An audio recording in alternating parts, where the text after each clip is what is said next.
Okay, so we're already done with the blood vessels. So now we will discuss the one of the most important components of your cardiovascular system is the blood. Diba? Okay? What's that blood? Diba? Blood. By the way, speaking of the word blood, do you know why Dracula talks like that? Diba? Ha? Wala mo. Do better. Don't be racist. Okay? Okay? Nga why does Dracula talk like that? Blood. I will suck your blood. Dili. Because he cannot close his mouth properly because of his fangs. Blood. Mona, dili siya pwede. Masamad mo na yung lips if he say blood like us. Right? Dili kay Crystal. Okay. So, blood, right? So, blood is a typical connective tissue. I want to tell you that it is a typical connective tissue because it only becomes a connective tissue during the process of hemostasis. Okay?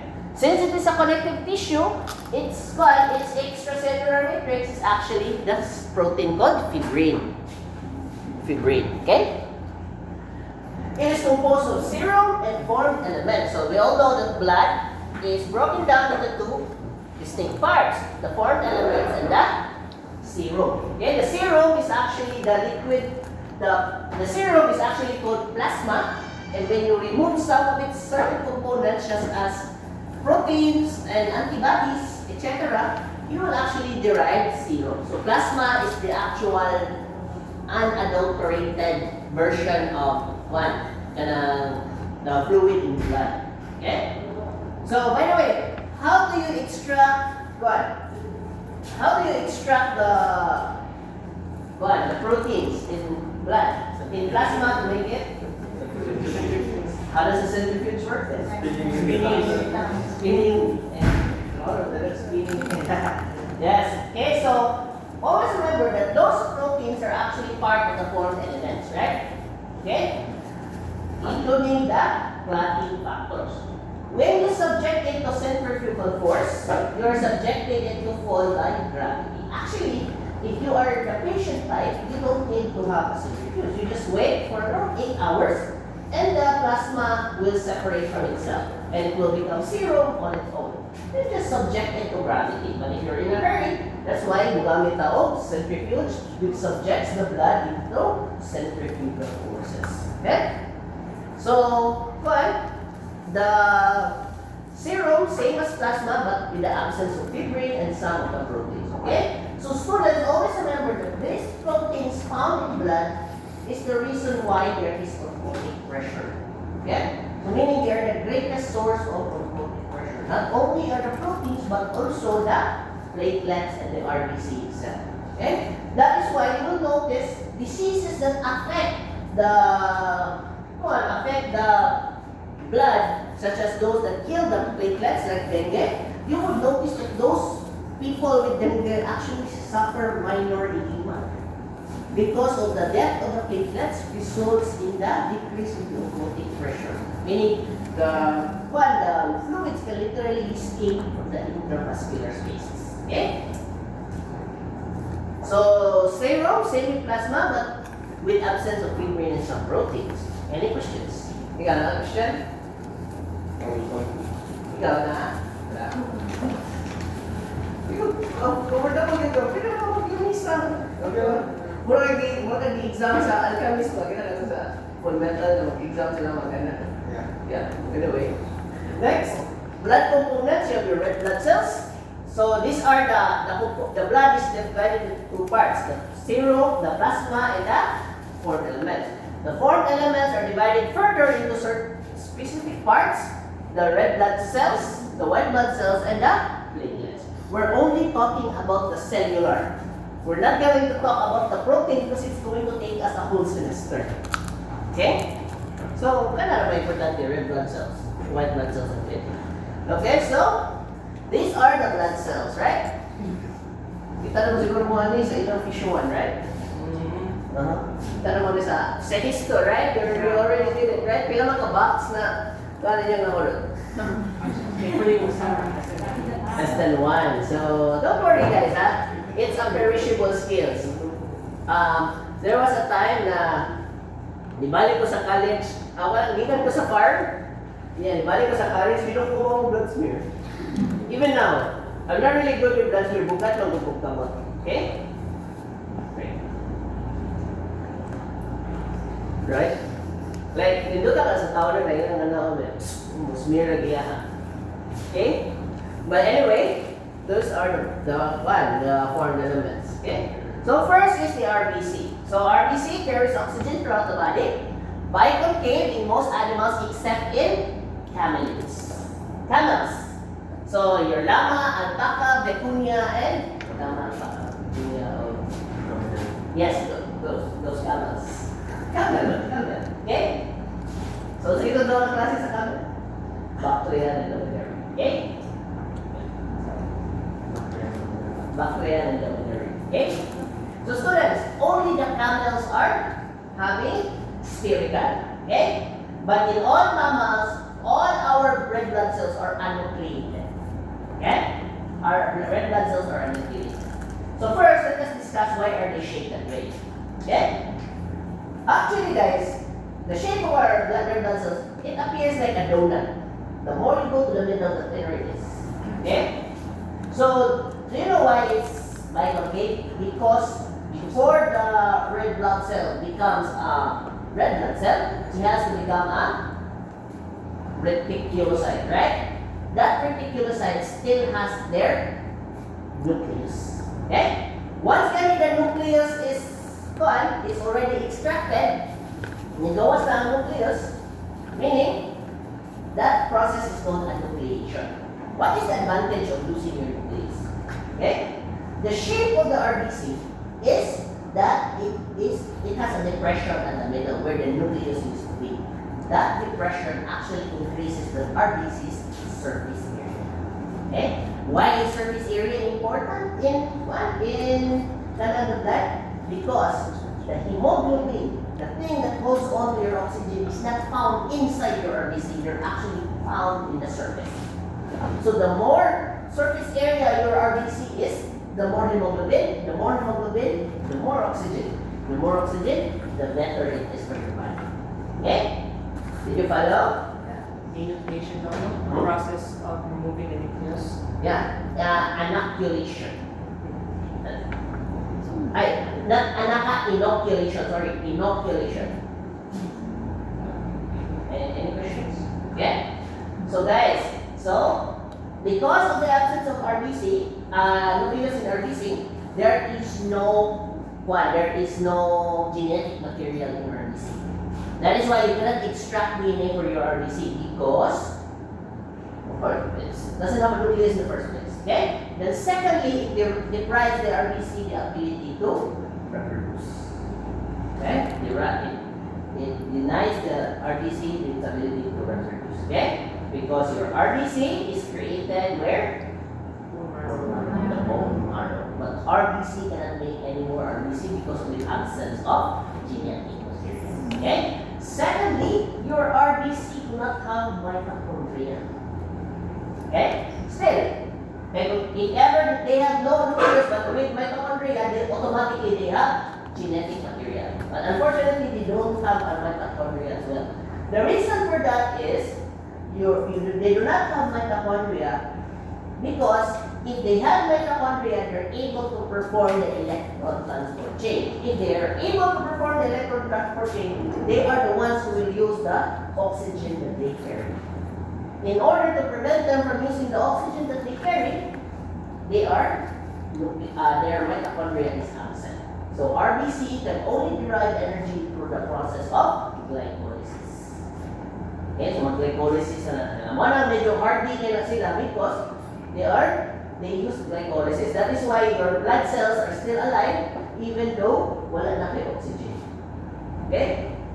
They're very hardy na mga cells. Okay? So, by the way, in birds, what's the shape of the gun? What's the shape of gun in birds? No, the RBC. Birds, they have actually not by concave, they have spherical RBC.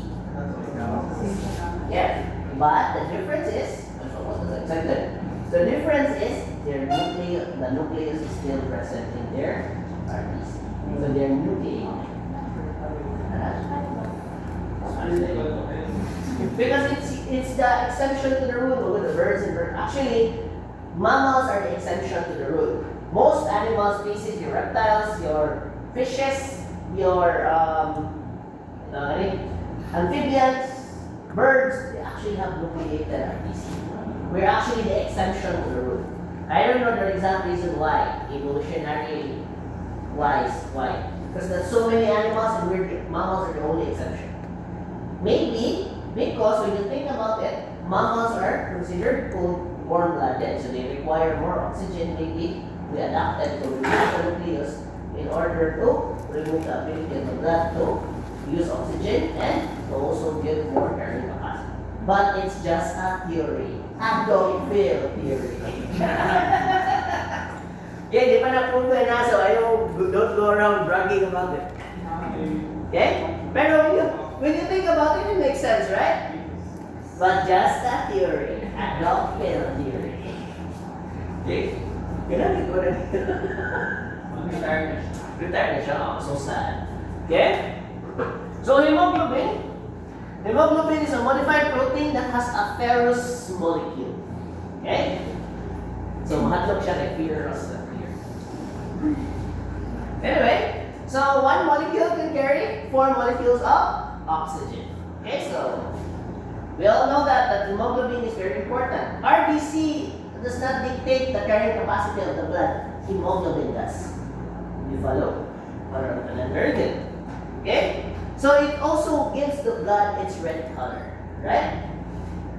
Gives the blood its red color. Do you know in other animals they have unique blood as well? Horseshoe crab. Horseshoe crabs, most arthropods, I don't know, in cockroaches. Kita ang blood sa cockroach? Yeah, What do you call the blood of a cockroach? Himalayan. Hemoglobin, very good. But I don't know the exact, I haven't extracted enough cockroaches to make a liter of hemoglobin. Okay? Papag-inesis na ninyo. But anyway, don't ask me the color, because I don't know. I know what hemoglobin is, but I haven't, like I said, I didn't extract enough hemoglobin to know the color. Okay? It's either green or transparent. Transparent, blue is something, right? Depends on the species. I'm not really sure. Yeah. Okay? Oh, mas grabe siya. He will gather different species to make each 1,000 ml. Just kidding. Okay? For most animals with blue na blood, like mga horseshoe crabs, some crustaceans actually have blue blood because instead of having an iron molecule, they have a copper molecule. Okay? And you all remember your Benedict solution in your chemistry, right? A copperite sulfate, right? It's bright blue. Same reason for the blood as well. Okay? Starting about that, they cut it from horseshoe crabs. Yeah, at least horseshoe crabs you can extract enough blood. I don't know if other crabs you can. Right? But it's just a theory. And it's not theory, it's really real, okay? The horseshoe crab blood is blue. Okay? So this is the RBC, right? Look at it, so majestic. So great. Nobody does sounds like an RBC. So great. So very great. Next is platelet. Okay? So platelet.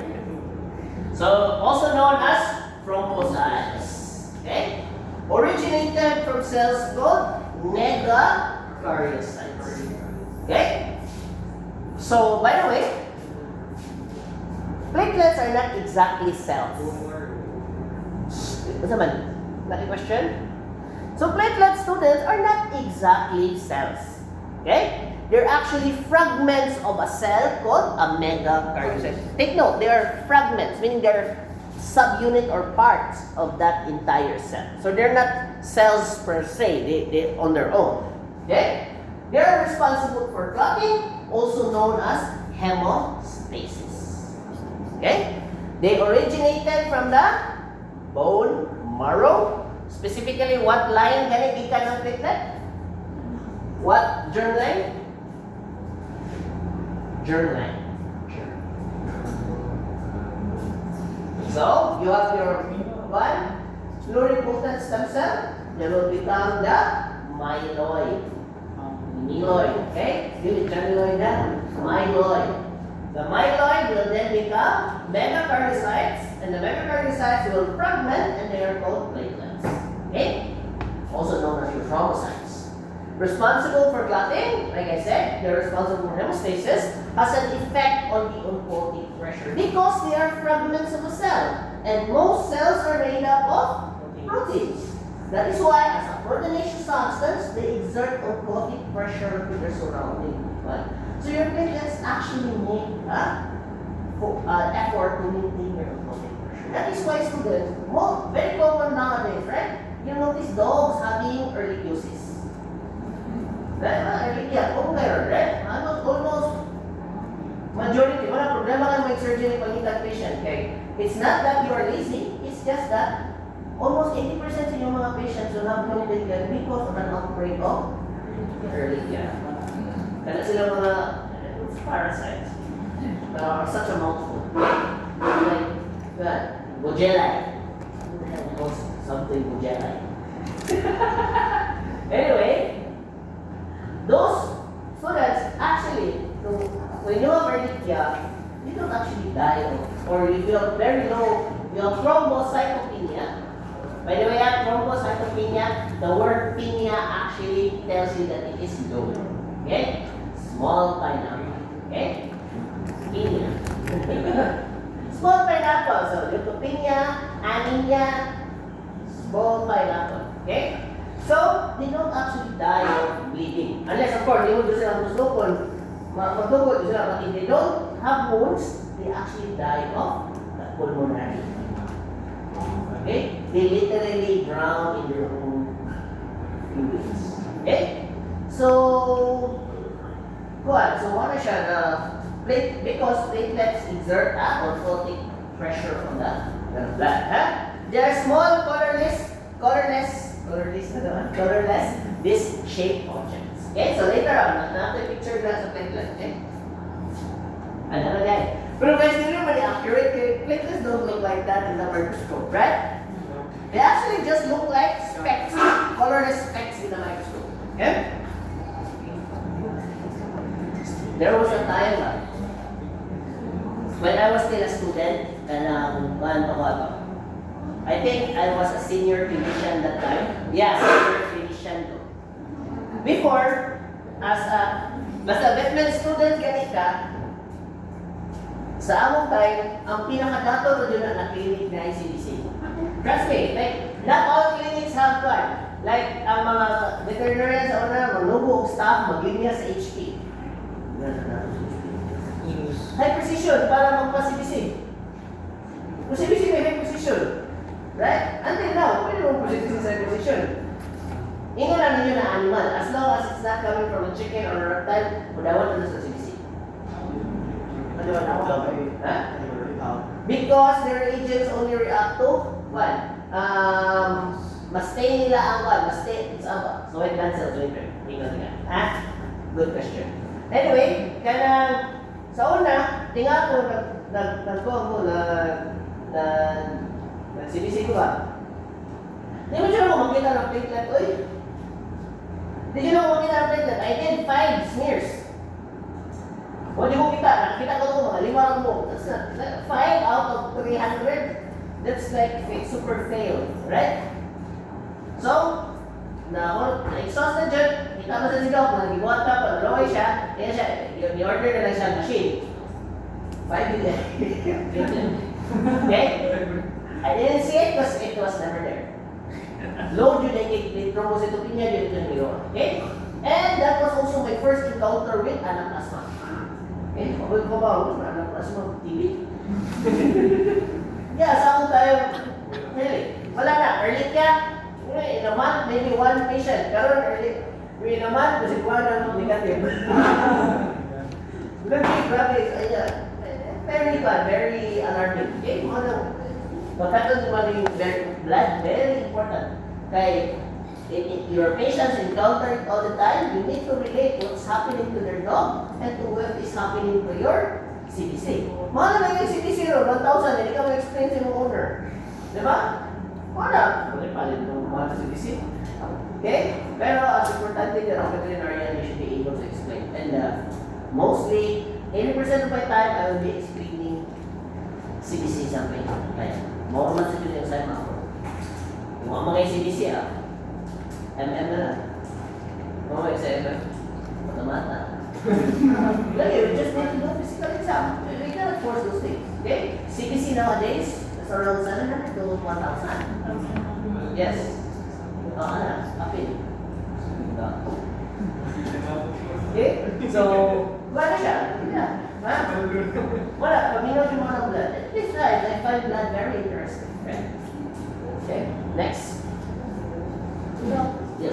Kanang ko sa opinion of na-hope na siya. Are there cases ba like lifetime na siya sa loob? Dili.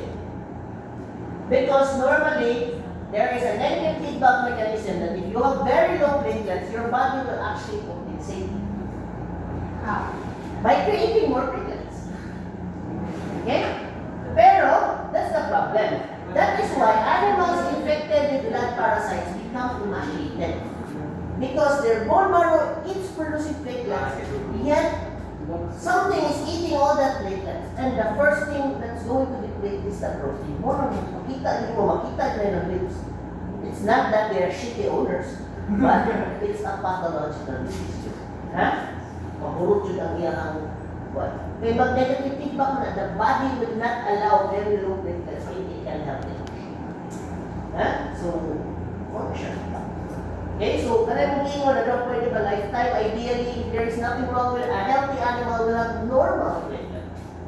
No physiological condition leads to abnormal levels, abnormally low levels of platelets. Okay? Abnormally high noon, musabot ko. But abnormally low, very, very fun. Very, fun. Okay? That's another question. Very good. Okay? Next is in fibrin. Kung yung hati na normal. Diba? Diba? Immune-mediated. Ba't ko sa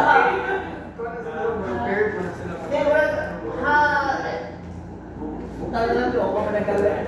Utang na lang, ha? Okay? Tayo lang, i-judge din kayo. Kaya nagkagawin na lang ang utang. Okay? So, go ahead. Next is specialized protein. Fibrin originated from a substance called fibrinogen. They are created by the liver by transaminating amino acids. Diba? We already know the process, right? The liver gathers all the amino acids that it needs. It creates a pool of amino acids. Then, depending on the needs of the body, he will do transamination to reconfigure into making new proteins. That protein is called fibrinogen. Okay? So fibrinogen itself is a precursor protein. And it is also inactive. Follow? Okay. Specialized protein responsible for clotting, synthesized by the liver. That is why if you have any liver problem, you will have bleeding tendency. No questions asked. Okay? Because all that clotting factor, though, you can have all the platelet in the world, but without the clotting factor, your body is pretty much useless. Cannot perform hemostasis. Okay? Because if you think about it, platelets are like the hollow blocks, right? So in order to make hollow blocks fit together, you need concrete or cement, right? Hollow blocks are useless without cement, and cement is useless without hollow blocks, right? So that's why you need both in order to one. The absence of one means the process fails. Simple as that. Okay. Next is acts as a form of cement, and cement, another word cement. Okay? Together with the thrombocytes, they form hemostasis. Okay? Next. Coagulation and clotting involve a complex interconnected sequence of chemical reactions called the coagulation cascade. Okay? A key step in the coagulation cascade is the formation of plasma thrombin, an enzyme that catalyzes and transforms the fibrinogen into fibrin. always remember guys, we are going for the GIT topic, right? Next week we're gonna have GIT na, if we have time. Okay? You're going to encounter a lot of enzymes. Okay? Don't worry. Every time you hear the word gen, gen comes from the biblical word Genesis, meaning it is the precursor. Okay, the beginning. So most of the enzymes, if you hear the word pepsinogen, that is the precursor of pepsin. Angiotensinogen, angiotensin. And your fibrinogen from fibrin. So you always remember that you're going to the grand enzyme guys later on. Actually next week. Hindi ko lang, nag-mouth pamanta na mouth o kaning swallowing reflex. Yung stomach na magsugod yung gano'n. Isa-bisa na yun, ha? But, there it does not. Ayun, uy. Diba? Guys, remember, fissure is hard, but not impossible. People pass this all the time. Okay? Huh? Guys, I'm not saying becoming a fourth year is impossible. I'm just saying it's hard. Okay? And if it works that easy, everybody will do it. Right? So, okay lang listen to movement. Next. The clotting escape. So, meaning the entire process of from the injury to the formation of a clot or a thrombin or thrombite, that is called, the process is called clotting cascade. Okay? A thrombin or a thrombite is the clot itself. Okay? So the plasma portion of blood contains a collection of soluble proteins that act together in a cascade of enzymes, activation events, and culminating in the formation of a fibrin clot. Okay? Or a thrombite. Hemostasis is the normal process by which the clotting cascade seals up the vascular damage to limit blood loss. The system of processes that will result into hemostasis. Next. So guys, sa lang ng mahuman yun, kaya you need to memorize the clotting factors. Huwag ko na cranial nerves doon. Yes, kung saan ako ngayon, in visual, cranial nerves, o vagina, right? Pero parang clotting factors, okay? So ito ang one. So, bitayan ka ikuan. Bitayan ka in 12 o'clock. That's why Hodgman factor is 12. Fibrin stabilizing factor. Stable na dapat in 13. Okay, number 10 guys, Stewart factor. Then 11. Memorize sa mga ha? Ha? Guys, ganang bala. Guys, mabawa mo ba? But gawas is over exam. Okay? I wouldn't be placing it if it is important. Okay? Okay, marami kong things that we draw sa inyo like is it important. Pero kung gawa kayo sa board exam, ako nyo lang i-adjust every year para magawas. Na-equip mo, ha? Okay? So, i-memorize natin yung tanan na, those are all proteins. Okay? And always remember, yun lang ko sa remember, you need to remember that vitamin K dependent protein. As it will come out in your pharmacology. Okay? Because your vitamin K clotting factors are depleted during coumadin toxicity or warfarin toxicity. Okay? Na-discuss na sa pharma? Okay, basa ka na. Warfarin is very common drug used in rodenticides. Racumin is a warfarin derivative.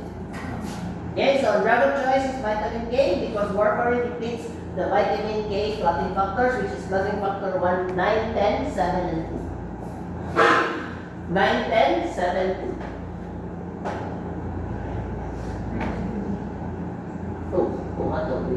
Okay? So, take note ng lahat. One important thing that you should know, the vitamin K dependent. The rest are not vitamin K dependent. Okay? Let's continue. And, wait, there's more. Guys, I'm not going to ask you to memorize everything, huh? Don't worry. Overwhelmed mo? Short corrective lesson but very overwhelming. So overwhelming, nobody doesn't like me, Joe. Okay, so anyway, this is actually the entire clotting cascade, right? But first, listen, you just need to know two things. What caused the injury? Or what is the nature of the injury? If the injury is, the tissue itself is injured, example, if I were to punch you in the shoulder, then when I punch you in the shoulder, of course, mabulog ka, so weak. Like, masakitan ka, right? That is a form of tissue factor. Okay? And that is part of the extrinsic pathway. So if I punch you, you form a hematoma, mabulog ka, ma-black eye ka, extrinsic pathway. Okay? What if, Doc, nag-blood extraction ko kay for the 500th time, hindi na ako makuha ang blood smear. I extracted the blood from an animal. Of course, I'm going to take a needle and puncture a blood vessel. Meaning there's a break in the blood vessel, right?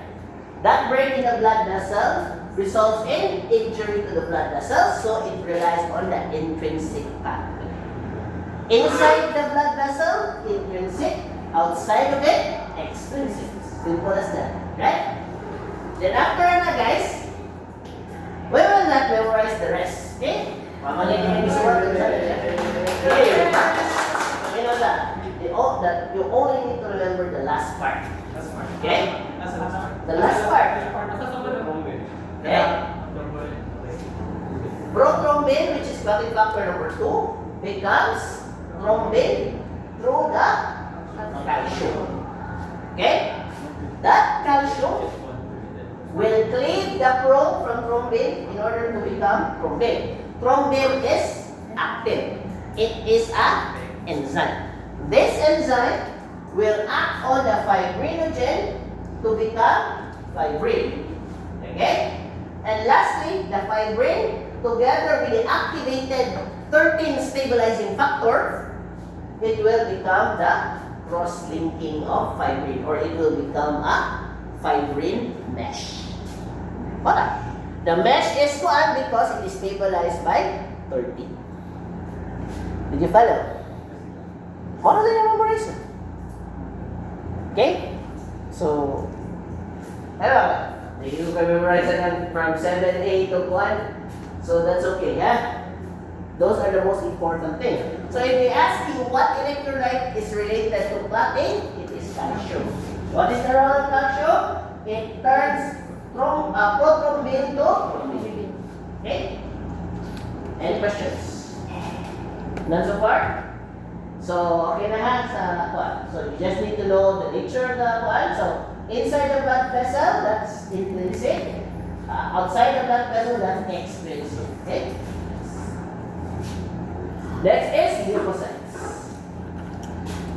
Also known as the white blood cells, they assist mediating the immune response of the body, and they are divided into two parts, the granulocyte and of course the agranulocyte, right? The bottom one, right?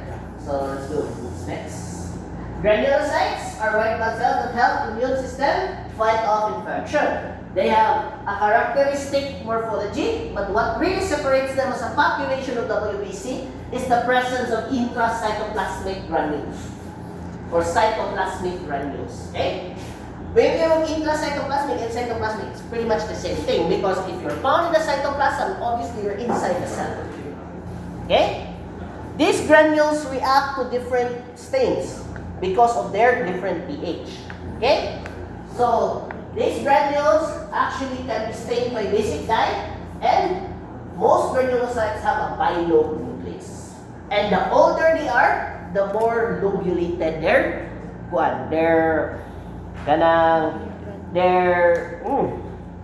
older they are, the more lobulated their nucleus is.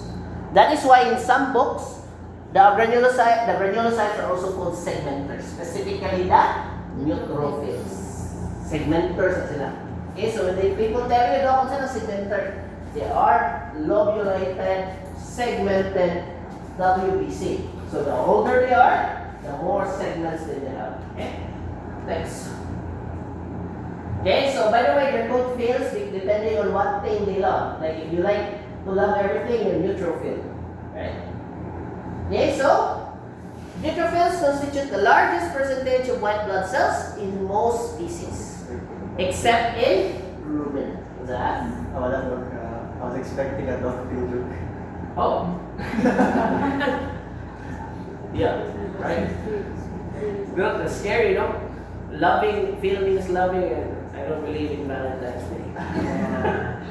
Okay? Valentine's Day believes in Chuck Norris. Anyway, neutrophils constitute the largest percentage of white blood cells in most species, except in ruminants. Always remember, when it comes to immunology, blood, and antibodies, ruminants are the exception to the rule. Okay?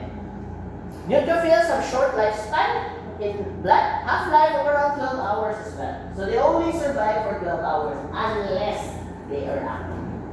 Okay?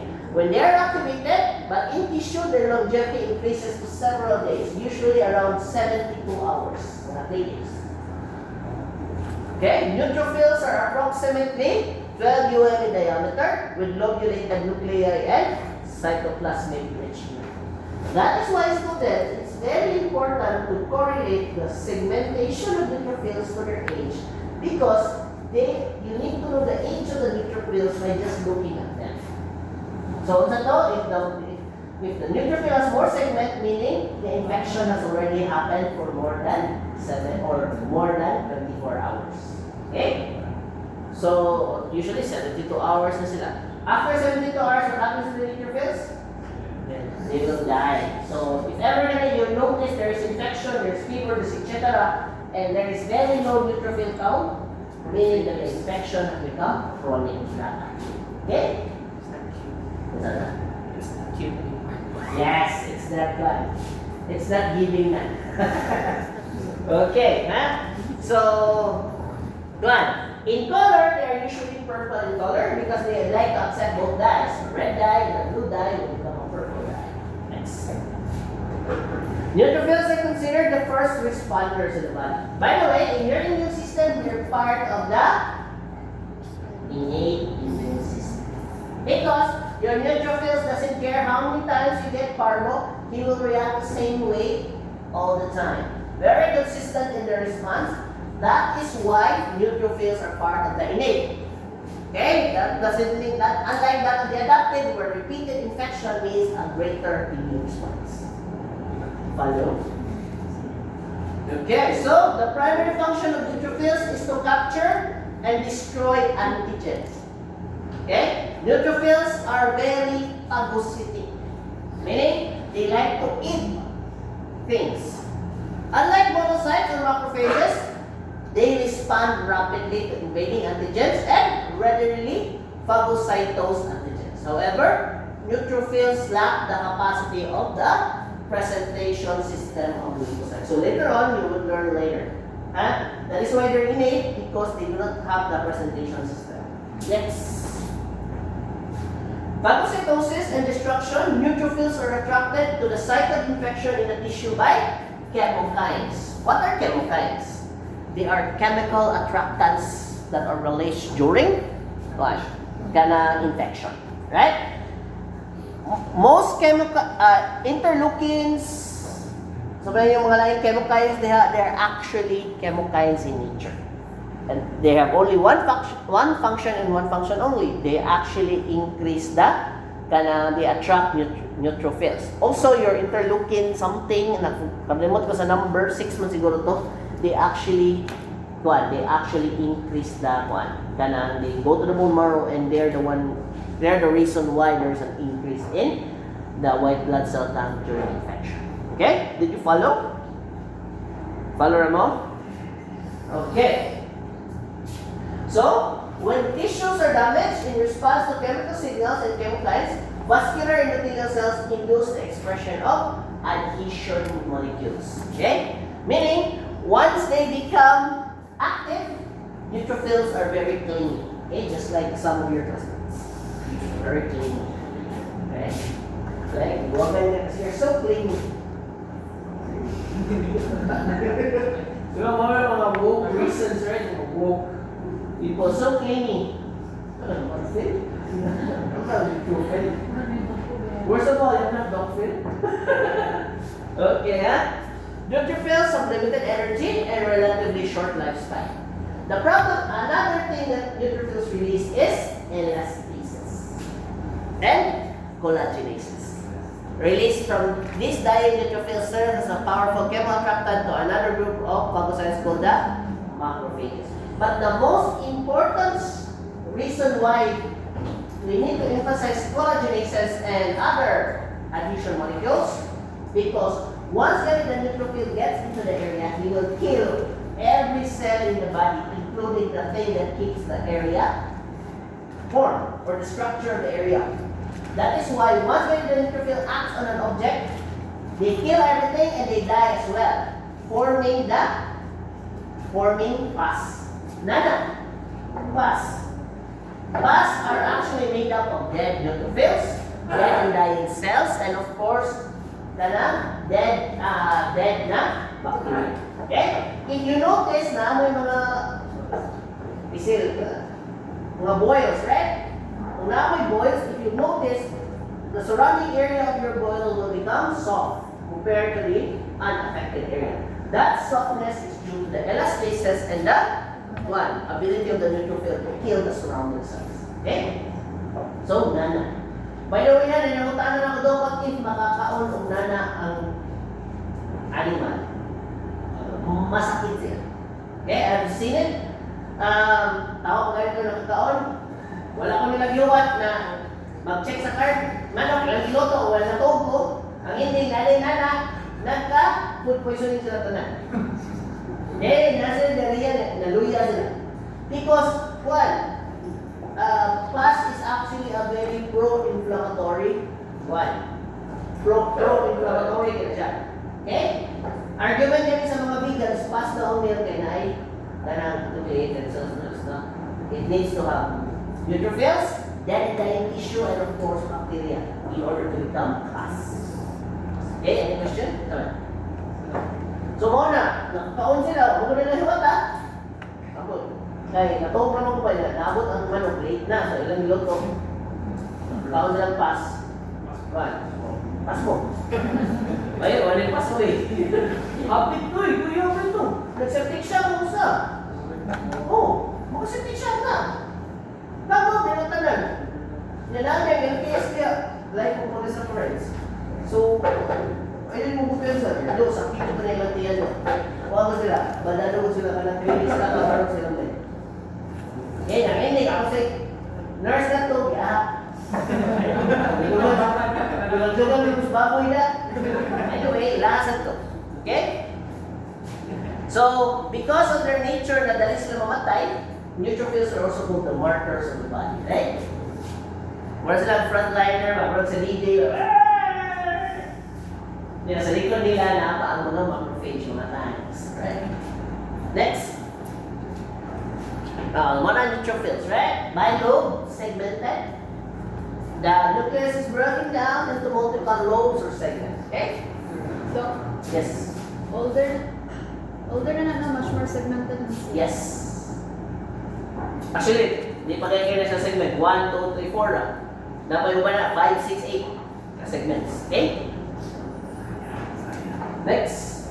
Pero wala na kayong kita na, wala naman siguro yung infection na gano'n, anong kayo eh.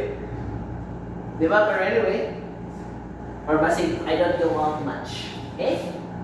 Next is, of course, your eosinophils. Acid stain loving granules, from the word eosino meaning acid loving, primarily responsible to fight parasitic infection. Okay?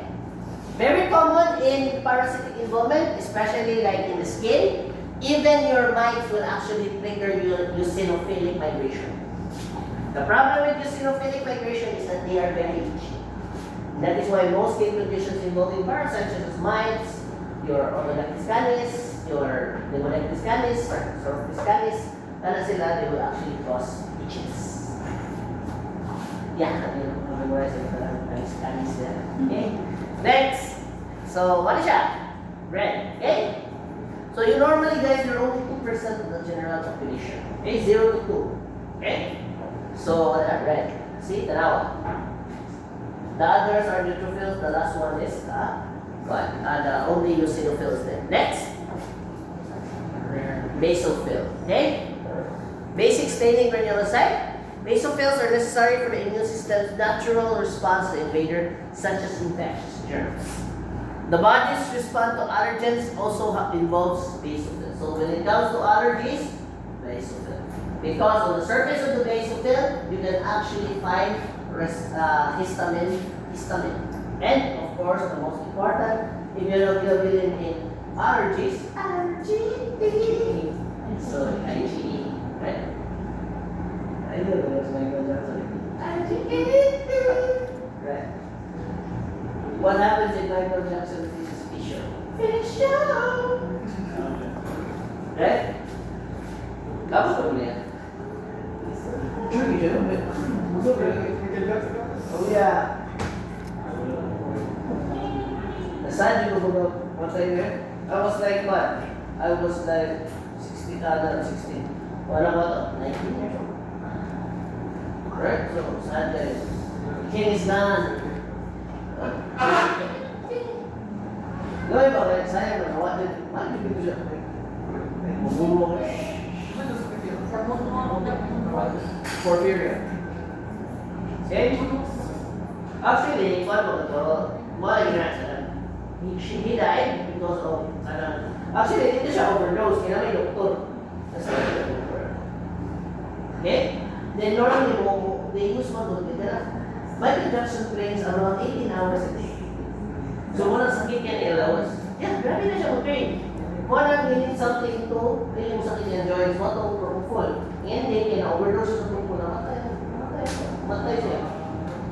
Tapos sa brain ito para because it was not a drug overdose because it was contained, the dose was contained by a physician.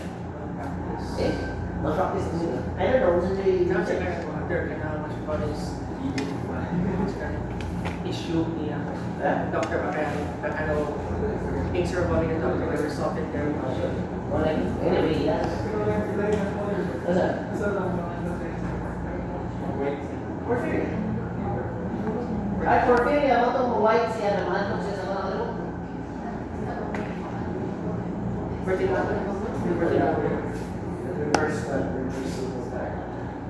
Anyway, so, next, when responding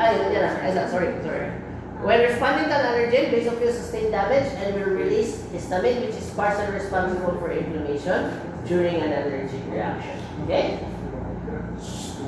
Also, additional basophils play an integral role in preventing blood clotting. So, the neutrophil actually releases an anticoagulant called heparin. Okay? Heparin is common because we already replicated the molecule in order to for anti-coagulation ng mga animals. Okay, so a good example of that. We need to prevent coagulation, so you give heparin. Okay? So the lining of most things that carry blood are heparinized. Okay? So they prevent clotting. Okay? Next. So ano siya? Basophil. Or siya atis. The blue. Okay? Atis the blue. Next. Granulocytes are white blood cells that move or have no distinct granules in their cytoplasm. Lymphocytes have large single nuclei that occupies most cells and they are an important part of the body's immune response. So, next. Fully picture. Okay, that's a story about it. Okay? Monocytes and macrophages. Monocytes are round, elongated cells and express many surface receptors that include messenger MHC. So when we're talking about your blood, by the way, neutrophils, basophils are part of your innate immunity, while the macrophage is part of both. Okay? It has both the ability to indiscriminately hit any pathogen, but because of the presence of the macrophage presentation system, or it actually is part of the adaptive. Okay? So what happens is once a macrophage controls a pathogen, they will actually break it down and attach a LHC type molecule. Meaning, once that molecule has an attachment of LHC, the rest of the white blood cells, that is your lymphocytes, will consider that molecule foreign body. Okay? So foreign body na siya. Ha? Okay. So macrophages are actually activated monocytes. So in the blood, they are called monocytes, but when they migrate to specific types of tissues, they are called different names. So example is your liver, blood buffer cells, sa spleen, your RES cells or reticular endothelial cells. In your lungs, you have your dust cells. Aside from the alveolar macrophages, the activation for monocytes to become macrophages actually relies on an anaerobic environment. Okay? Anaerobic environment results in activation. Okay? Except for alveolar, because alveolar is the opposite. They require highly oxygenated environment. Okay? When monocytes move into the tissue, they are called macrophages. Macrophages are larger than neutrophils and are rich in rough endoplasmic reticulum and Golgi bodies, indicating the extensive ability to produce and secrete immunoregulatory proteins. That's it. Macrophages are round, elongated cells and express innate immune cells, predominantly macrophages, also display toll-like receptors. Okay, you still remember your toll-like receptors? Yes. What are toll-like receptors again? They're like the first who will respond. They're actually specific binding sites or they're specific areas of antigenicity. Okay? In Davis toll-like receptors, specific areas of antigenicity in a molecule is called your epitopes. Your epitopes. Okay? There are specific areas in a complex molecule that give rise to that give you the that molecule is antigenicity. Okay? That is why, guys, in making vaccines, you need to find the epitope. That's why in virology, certain viruses, the big viruses, are very hard to make vaccines because you have to find the epitope. You can't put the whole virus to pray to God to survive on animal, like one way of the antibodies. No. Right now, one of the recombinant vaccine because you found the epitope and recombined it with another virus to make it non-pathogenic and still antigenic as well. Okay? So, next. Last. Okay? Aside from toll-like receptors, other pro-inflammatory substances include your LPS, your lipopolysaccharide, which are from gram-negative, and also your peptidoglycan layers on the surface of gram-positive bacteria. Okay, they actually elicit an immune response. Okay, any questions? Continue next. So this is a neutrophil. Neutrophil, macrophage. Macrophage. Monocyte. This one or this one? This one? Yes, kidney shape. Very good. This one is a lymphocyte. Weird lymphocyte. Retarded lymphocyte. Doc, the lymphocyte is the one with more cytoplasmic. Yes. The lymphocyte, you will identify a lymphocyte because it occupies around 80 to 90% of its nucleus, occupies 80 to 90% of its cytoplasm. Cytoplasm. Next. Lymphocytes originated from lymphoid tissue, responsible for specific immune systems.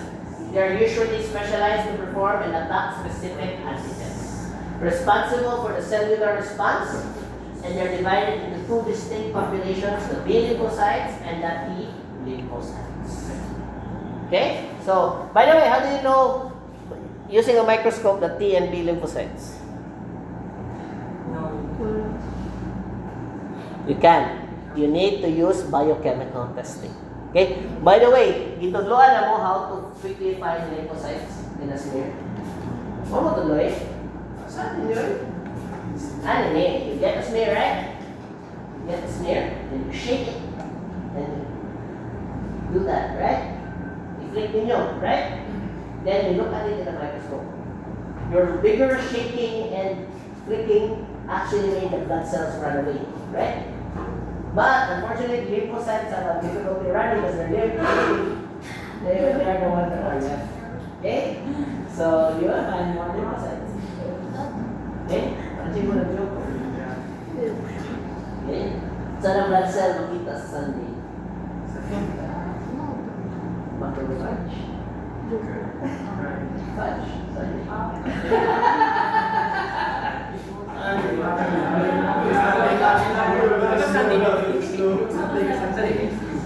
Diba? Careful din mo yung blood smear ha, kasi kung hawak niya ang basophil platelets.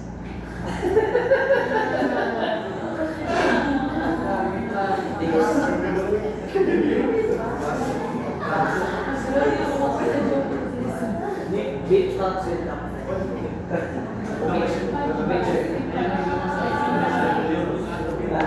Oh, hindi nyo lang gawa this. Kita na still learning ya, magtaktak pa ng trabaho. Okay? So by the way, the lymphocytes originated from bone marrow. In birds, they have the bursa of Fabricius. In mammals, bone marrow. One is the T lymphocyte come from the thymus, which is the second primary lymphatic organ. Okay, asan mo yung thymus located? It is absent in adults. Okay, next.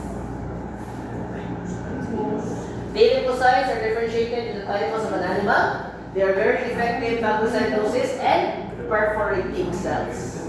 Bacterial cells. Next. Cytotoxic lymphocytes designed to kill malignant abnormal proliferating cells.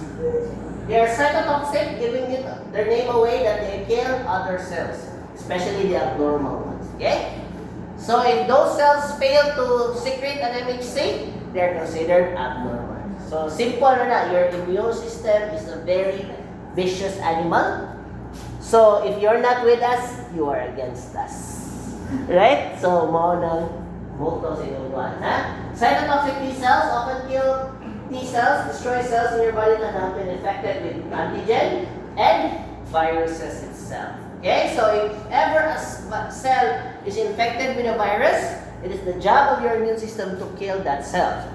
But before it kills it, it has to stop the mitochondria, it has to stop the ribosome of that cell in creating viruses. Question, what stops the ribosome in creating more viral copies?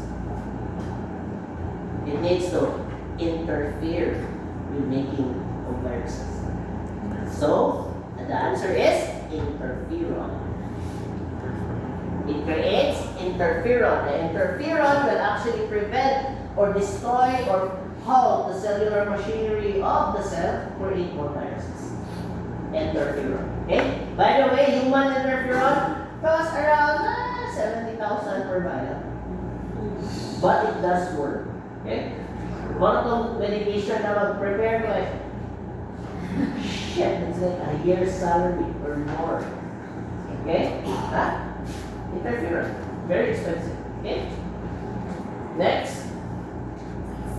Helper T cells designed to coordinate the defensive ability of the immune system. In the absence of these cells, the body cannot mount an effective immune response. Okay? Without a functioning T cell, you cannot mount an effective immune response. Also students, animals and people who have HIV, you know HIV, right? HIV is the virus. The disease is called AIDS. AIDS is called acquired immunity deficiency syndrome. When you look at the CDC of a person with AIDS, they actually look normal. CDC, they have normal population of everything: neutrophils, basophils, lymphocytes, and even macrophages. Question: why do they have problem with immunity? Because the problem with HIV is that it tends to attack that specific cell, the helper T cell. Without the helper T cell, the immune system will cease to function. because it cannot coordinate itself. No more macrophage presentation system, no more chemoattractants due to infection. Okay?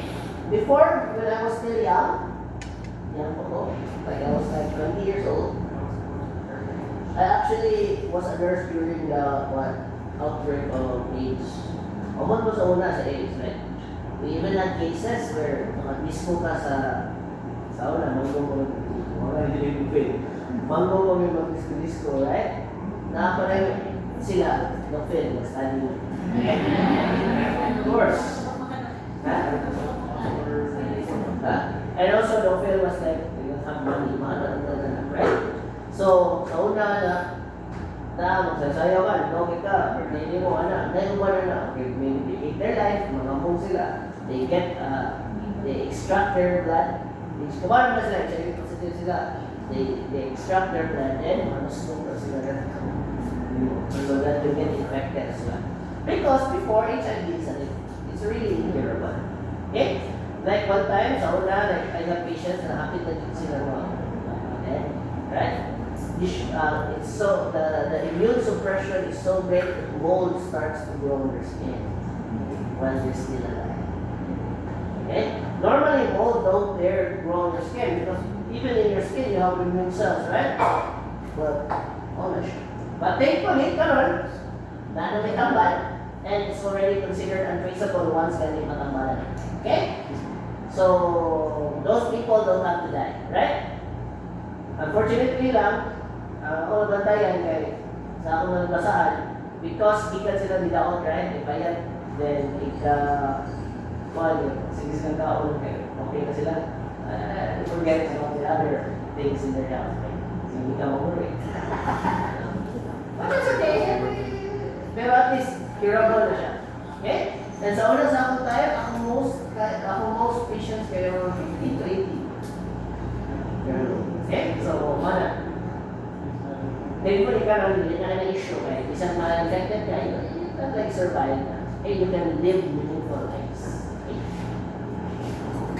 Laboratory sponsored by the government company. Okay? Okay? So the helper T is very important because in humans you have HIV, in feline you have your FIV, feline immunodeficiency virus as well. Okay? So in order to know the extent of infection, you need to measure the helper T cells or the CD4 cells. Okay? Also students, the cure for HIV was nakita na nila because they use the models of FIV in order to get the cure for HIV. And they say wala tayo role sa medicine. Okay? Vets play a very important role in vaccines. Like, isa naging mo sa Pfizer na vaccine. Di ba, Ben? Di ba? O sa may point sa vaccine para magka-herd immunity. I wonder who does that. Right? Like, di ba? About now, herd immunity. Oo, si herd immunity. Next. Your regulatory T cells help prevent any overreaction of the immune system. Regulatory T cells prevent any autoimmune diseases from happening. So if you have any autoimmune disease, there could be a problem with your regulatory T cells. They're also called suppressor T. Because sometimes they suppress the immune system even during flare-ups. Some people get flare-ups, some people don't because of that regulatory T. Next. Memory T lymphocytes, they're storing information and they allow immunity to happen. Okay, they allow the blood cells to remember what to, antigens to remember. Next. So these are the types of lymphocytes. You have your T lymphocytes, your NK cells, and your B lymphocytes. Okay? You can, guys, sa microscope ka, di na sila okay? You need to use biochemical testing. Biochemical testing. Next is B. By the way, your T cells are members of what branch of the adaptive immunity? They are members of the cytotoxic or cell-mediated. Okay? Because it is the cell that actually does the function of immunity. For the B lymphocytes, they're part of the humoral. Because the B lymphocytes releases certain antibodies that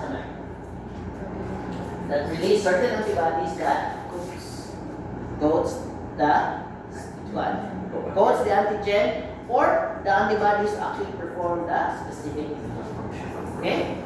And those antigens are found in the fluids of the animal, so those are called antibodies.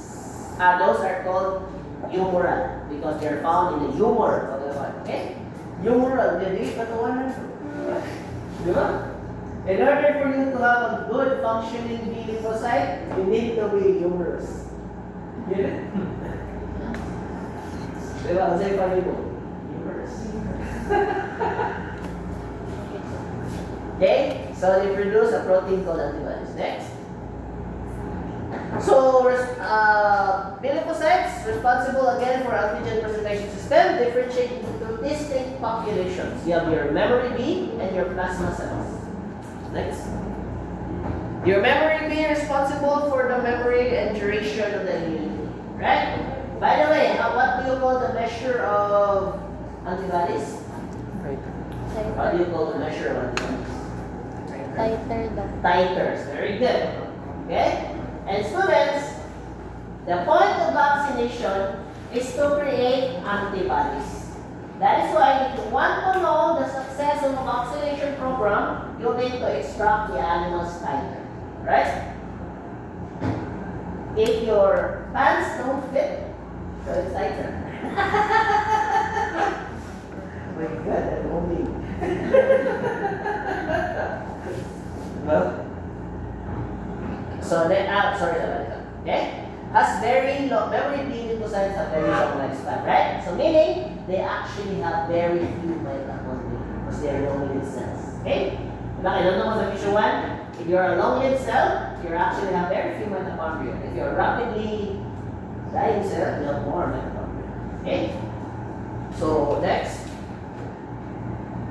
Plasma cells, they create a large amount of antibodies which are proteins, meaning they have large endoplasmic reticulums, meaning they are very developed endoplasmic reticulums in order to create that much proteins. Okay? So plasma cells. Okay? I always think of plasma cells as mga sniper. I did. I always think as B lymphocytes as somebody who carries weapons, right? And when you look at the antibodies in a microscope or in the imaging, they actually look like miniature missiles. Missiles, not missiles. Okay, so they look like missiles. So I always think that they are projectile weapons from the immune system, right? So the B lymphocytes are like snipers. They shoot, but very effective. The memory B cell is there, spotter. So like, right? Like 30 yards, hit, right? While your plasma cells are like the machine gunners of your body because they can release a lot of antibodies in a small period of time. Okay? Julian, hindi mo rin ba? I'm gonna call it the cells that work. What? No, mine is better. I'm doctrine. It's cells that work. Like sa youth ba ito, like katong na English lang din you lose your antibodies because your white blood cell kills your antibodies during dengue. So dapat po sa dengue mo na mga bata ng antibodies patay sa white blood cells. Di ba? Okay? And what if it's like when Civil War na yung body you see cells that work. Okay? So antibodies are specialized proteins that, again, mana to? Okay, again, down. So antibodies are specialized proteins made by the immune system. They help the body fight against infection and disease by recognizing viruses, bacteria, and infected cells. Each antibody binds to a specific antigen associated with a danger signal in the body. This antigen is also known as the antibody's target. Okay? So students, always remember, lab is like immunology. Somewhere out there, there's, if you're an antigen, somewhere out there, there's an antibody meant for you. And when you meet each other, you're probably going to die. See, imagine it forever. Every antigen has an antibody. Okay? And probably you're destined to fight with it. Okay, so we all know that antibodies have multiple functions. One is the antibody is member of your MAC or your membrane attack complex. It can also, I don't choose a term. It can render a substance inert. Neutralization. Huh? What's it called? Neutralization. Neutralization, right? It can also neutralize antibodies. Second, they also act as oxidants. Oxidants is any substance that promotes phagocytosis. Okay? And also, lastly, a certain antibody also exerts a physical effect on the surface of the epithelium. Okay? So, in addition to responding to different targets, antibodies also come in different types. These types are known as isotypes or classes. During the course of an infection, antibodies against a single antigen target will be produced as a variety of different isotypes. The type of antibody produced depends on where they are needed in the body. So next. So antibodies, they inactivate viruses. Then they also act as oxidants and they also act as physical barriers. Happy to the moment, guys. Last 5 slides. Yeah. Okay, next. Different antibodies. Ig is the antibody that most people think when they are talking about antibodies. Okay? In animals, in the world of antibodies, they're the most numerous, so they are the goats. Right? They are goats. Yes. Okay? They also go everywhere because they are what? They're actually they can go anywhere, they can cross the placental barrier. Okay? They're also guinea. You know what a guinea is? Small, because they're the smallest antibody. Okay? And always remember, when talking about Caravan and IgG, they are goat's milk. Goat's milk because they are the most abundant antibody in the milk of ruminants. Goat's milk. No, it's not. Oh, you're wrong, ka? Siyempre, yung bilang sa natas. Lasers, di ba? Sir, mo ka? Oh, yeah. All things as it is. Mistakes are learning opportunities. They do not define us. Oh, yeah. So very good. Let's make that great again. Okay, so there are multiple forms of IgG that circulate through the body and respond to infection. IgG is made up of only a single immunoglobulin. Yeah? And they can cross the placenta, that is why they can go anywhere. That is how infants can take advantage of their mother's immune response. Her Ig can attack their infection. Next is the IgA. IgA, always remember, IgA is at the ground because they're found at the surface of the epithelium. IgA at the ground, right? They are usually found in the milk of carnivores, specifically their colostrum. Carnivores and omnivores. Okay? So they are the most common. They're also found at the surface. Okay? They are the few antibodies. They are the only antibodies that exert a physical protection in the epithelium. So meaning they coat the epithelium, preventing the binding of pathogens.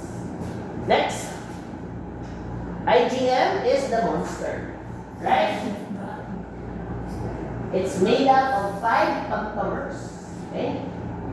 So 5 pentamers. Okay? IV subunits bound together have very high ability. In other words, they stick and they are very malaki. Mapilit. Malaki and mapilit. Mauna. Ay siya una, right? Actually, kabuha ka ng IgM. Okay? Next is IgE. We all know IgE plays a role in allergies. IgE.